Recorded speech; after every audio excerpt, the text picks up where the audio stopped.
Allergy नहीं है, दीदी आज काम करती तो दीदी को भी हम लोग सपोर्ट करते हैं। सीपीएम को जब हटाए थे तो हम लोग दीदी को भी चाहते हैं, ये नहीं चाहते कि हम लोग का कल कारखाना बंद होगा। आज बगल में हनुमान जूट मिल है, अंबिका जूट मिल है, फोर्ट विलियम जूट मिलता, अंबिका जूट मिलता, हावड़ा जूट मिलता, सब मिल बंद हो गया है। तो पश्चिम बंगाल में क्या विकास हुआ है ये बताइए। रविंद्रनाथ ठाकुर का बांग्ला था, जो बांग्ला ईश्वर चंद्र विद्यासागर का बांग्ला था।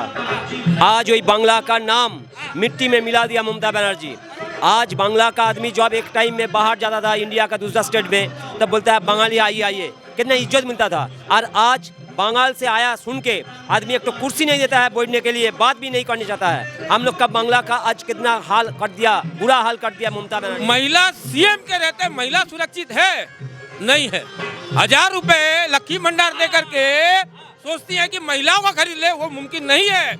अब महिला बदल रही है अपने आप को, उनको नहीं चाहिए लक्की भंडार। नहीं था, उनका काला चिट्ठा था, वो जितना तोलाबाजी की है वो सारा हिसाब था उस पे, और वो हिसाब आपके ईडी और सीबीआई के हाथ में ना जाए उस डर से वो पहले उसमें झपट गई, और झपट के पहले ही उसको लेके भागी। वो मोबाइल और वो फाइल अगर खोल के दिखाया जाए ना, वो जितना उसका काला चिट्ठा है सारा निकलेगा, वो तोलाबाजी तो वो कट मनी सारा। 15 साल हमको लोगों ने मौका दिया, इस बार फिर से दे रहे हैं। झूठ बात बोलने के लिए दीदी को जल्दी से जल्दी गिनेस बुक में नाम उठेगा। तो ये झूठ बात का आश्रय, झूठ बात का जो बात बोलता है ममता बनर्जी, जो सुबह का बोलता है शाम को भूल जाता है, और शाम को का भूलता है बोलता है रात में भूल जाता है। उसको बात छोड़िए, बांग्ला के आम आदमी का जो एक ही सोच है जो बांग्ला में परिवर्तन चाहिए। लेकिन दीदी इतनी पढ़ी लिखी आप कह रहे भूल जाती है। भूल जाता है, टेंशन होता है, वो जानता है खुद जो बांग्ला में परिवर्तन हो गया, होगा नहीं हो गया। जब इलेक्शन होगा 2026 साल में, अगर अप्रैल मास में इलेक्शन होगा, मई महीना में इलेक्शन होगा, आदमी तैयारी है उसको हटाने के लिए, जोर जबरदस्ती हटाने के लिए। एक एक तो वोट देके उसको सबक सिखाएगा जो ममता बनर्जी तुम झूठ बात का नेत्री है, तुमको स्थान पश्चिम बंग में नहीं है। क्या वजह है, मतलब देखिए ना बंगाल को क्या बना दिया एकदम। बंगाल में कुछ नहीं है, बंगाल में कुछ नहीं है। बंगाल को भिखारी बना दिया, भिखारी बना दिया, कंगाल कर दिया। इसीलिए जो सीपीएम तथा वामफ्रंट जब यहाँ से सत्ता से गया 2011 साल में 1,94,00,000 जो कर्जा किया था, आज वो कर्जा पहुंच गया 7 करोड़ रुपया में, 7 लाख करोड़ रुपया में। जब मोदी नहीं पैसा देंगे तो देना करना पड़ेगा ना। मोदी कैसे पैसा देगा? मोदी तो रुपया जो दे रहा है, हम लोग का सेंट्रल का एक ही डिमांड है, जो रुपया आप ले रहा है उसको पूरा हिसाब दीजिए, फिर आपको हम रुपया देगा। रुपया लेगा, हिसाब नहीं देगा तो मोदी को भी तो किसी को हिसाब देना पड़ेगा। मोदी जी तो जिंदगी भर रहेगा नहीं, उसको जब सत्ता में छोड़ेगा तो वही तो कुछ हिसाब रख के जाएगा जे भाई हम ऐसा आदमी को इतना, इस सरकार को इतना रुपया दिया। अभिषेक बनर्जी कर रहे हैं क्या, मतलब भीख थोड़ी ना मांग रहे हैं, अपना हिस्सा मांग रहे हैं। अभिषेक बंदोपाध्याय वो बांग्ला में राजनीति को भी नहीं किया, अभी वो युवा आइकन हो गया। वो बांग्ला का हर आदमी का युवा आइकन नहीं बना, वो ममता बनर्जी का भातुषपुत्र है। ममता बनर्जी उसको युवा आइकन बनाने के लिए उसका पार्टी का कुछ आदमी उसको बोलता है जे युवा आइकन, किंतु बांग्ला का कोई आदमी उसको मानता नहीं है। दीदी के आगे दादा का चलेगा नहीं, खेला हो जाएगा। दीदी दादा कुछ नहीं चलेगा, एक ही दादा का यहाँ पर ये चलेगा, उसका नाम है नरेंद्र दामोदर दास मोदी जी। वो बंगाल का है, वो बंगाल का नहीं है, वो इंटरनेशनल फिगर बन गया, भारत का फिगर नहीं है, अभी इंटरनेशनल का फिगर बन गया। जब यूक्रेन का युद्ध हो रहा है तब वहाँ का आदमी बोलता है बंगाल को क्या फायदा है भाई? बंगाल का फायदा है, बंगाल का फायदा इसी है जे सेंट्रल का सरकार और बांग्ला का सरकार डबल इंजन सरकार यदि रहेगा तो बंगाल अब फिर what Bengal thinks today India thinks tomorrow वही अवस्था में फिर आएगा। लेकिन दीदी कह रहे हैं कि यहाँ जो हमने लड़ाई करके बंगाल के अस्मिता को बचाई है, बाहर के लोगों को थोड़ी ना दे देंगे। अरे दीदी का बात छोड़िए ना, वो तो झूठ। बंगाल को ममता बनर्जी डुबाने का काम की है। आज टीचर लोग परेशान है, आशा दीदी बंगाल में परेशान है। कल कारखाना, आज आप जो जगह में खड़े हैं कल कारखाना का जगह हुआ करता था, आज पश्चिम बंगाल में कर कारखाना भी बंद है, टीचर का नौकरी भी खत्म है। आशा दीदी लोग रोड पे है, पुलिस लोग थाना में मार खा जा रहा है, और आप बोल रहे हैं कि सुरक्षित है। दीदी कुछ नहीं की है। आज दीदी की रहती तो दीदी का पीछे सब खड़ा रहता। आज गांव शहर सब भाजपा का साथ में है। बंगाल बदलाव नहीं दीदी को लाना चाहता नहीं, बंगाल बदलाव चाहता है, दीदी को नहीं चाहता है। आज बंगाल बदलाव चाहता नहीं चाहता तो इतना भीड़ नहीं लगता है छोटा सा मीटिंग में। आज देख लीजिए, छोटा हो या बड़ा, मोदी जी को देखने के लिए इतना मैदान। अभिषेक बनर्जी का नहीं देखा कुछ नहीं, वो तो भाड़ा में लेके जाते हैं, मगर यहाँ देखिए मोहल्ला का मीटिंग है और मोहल्ला में देखिए अपने शौक से लोग आए हुए हैं।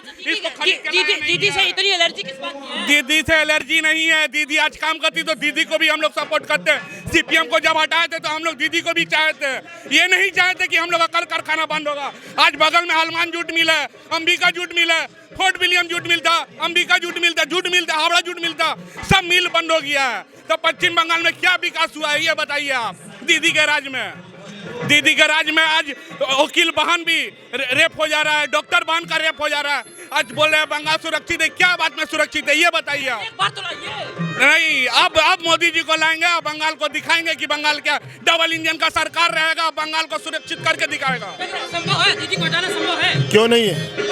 बदलाव आदमी के हर इंसान के दिल में हो चुका है, ये बदलाव होकर ही रहेगा। हाँ, तो बदलाव होके अभिषेक बनर्जी को लाएंगे सीएम। ना अब उनसे कहा मोदी को चांस मिलेगा। हाँ, मोदी तो बाहर का है ना, गुजरात का है। मोदी भारत का है ना। गुजरात का नहीं, मोदी जी भारत का है, मोदी जी भारत का है। दीदी जैसे भारत की है, मोदी जी भी भारत का है। बंगाल भारत से अलग नहीं है, जहां भी इलेक्शन लड़ सकते हैं। ये जरूरी नहीं है कि बंगाल में ही लड़ेंगे। बंगाल गुजरात दीदी चाहती तो आज गोवा में क्यों लड़ने गई थी? दीदी तो बंगाली थी, बंगाल छोड़ कर गोवा क्यों गई थी? लड़ी ना। तो ऐसा ही मोदी जी गुजरात का है तो बंगाल में भी लड़ सकते हैं। अब बंगाल में तो शुवेंदु अधिकारी को खड़ा कर रहे हैं, दिलीप घोष को खड़ा कर रहे हैं, खुद तो नहीं लड़ने के लिए आ रहे हैं, खुद तो नहीं बोले कि हम यहाँ का सीएम बनेंगे या एमपी बनेंगे, ये तो नहीं। लेकिन मुद्दा क्या है? मुद्दा क्या है? मुद्दा हम लोग का, अब देखिए, गरीब आदमी को चाहिए कल कारखाना, टीचर को चाहिए नौकरी, आशा दीदी को चाहिए सैलरी। आज 6 महीना से सैलरी नहीं मिला है, आशा दीदी को क्यों नहीं मिला है? आज दीदी बताए। दीदी मोदी पैसा नहीं दे, मोदी पैसा नहीं दिए है। नहीं, मोदी पैसा दिए थे मगर उसका हिसाब दीदी नहीं दे पा रही है, इसीलिए मोदी पैसा नहीं भेज रहे हैं। क्या कहेंगे? देख रहे हैं दीदी के ऊपर आरोप लगा। एकदम दीदी के ऊपर सही आरोप लग रहा है, जो भी लग रहा है। आज एक बात बताइए, क्या आज के दिन में बंगाल में महिला सुरक्षित है? महिला सीएम के रहते महिला सुरक्षित है? नहीं है।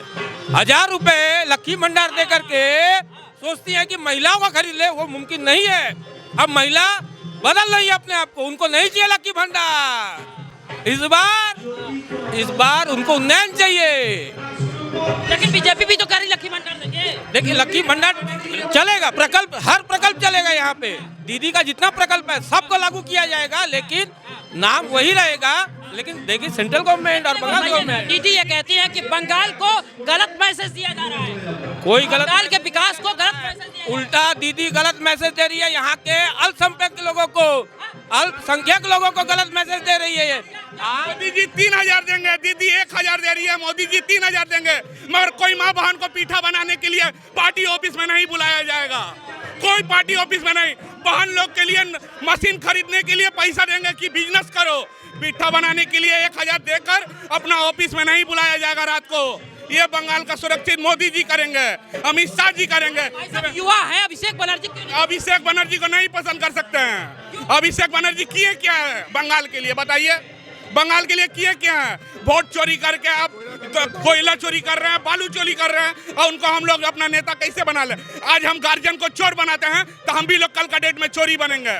बंगाल को बहुत अच्छा नजरिया से देखा जाता था, आज बंगाल को गलत नजरिया से देखा जाता है कि बंगाल से आया हुआ है, मगर ऐसा नहीं होने देंगे हम लोग। ऐसा नहीं होने देंगे। नहीं, बंगाल को ऐसा नहीं होने देंगे। क्या खराब है बंगाल में, बताइए ना। जो बांग्ला रविंद्रनाथ ठाकुर का बांग्ला था, जो बांग्ला ईश्वर चंद्र विद्यासागर का बांग्ला था, आज वही बांग्ला का नाम मिट्टी में मिला दिया ममता बनर्जी।